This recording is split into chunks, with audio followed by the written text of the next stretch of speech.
Ellis Island n'est qu'à 800 mètres de Liberty Island. Ellis Island n'était à l'origine qu'une toute petite île de moins de 2 hectares dans l'embouchure de l'Hudson River. Elle a grandi artificiellement jusqu'à 11 hectares après 1770 avec les remblais et la construction des bâtiments. Comme nous l'avons vu, cette île est sur le territoire du New Jersey. Et par une construction administrative très bizarre, l'île est à la fois aux 2 États.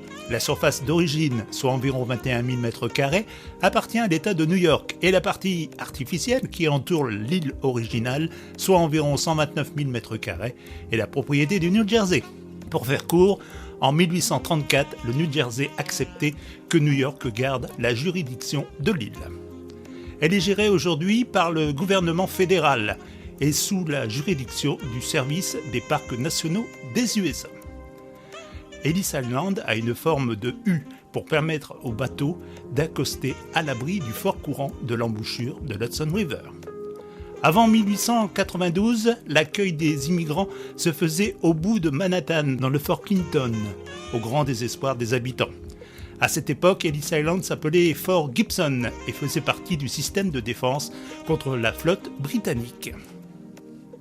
C'est le 1er janvier 1892 que fut ouvert le Centre fédéral d'immigration sur l'île devenue Ellis Island, en référence à Samuel Ellis, colon venu d'Écosse et dernier propriétaire de l'île.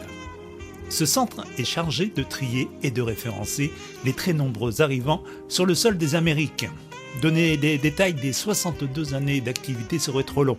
En bref, le centre d'Ellis Island ferma ses portes le 12 novembre 1954, après plus de 8 millions d'arrivées, avec un pic en 1907 avec plus d'1 million de personnes, et le 17 avril de cette année, 11 747 immigrants.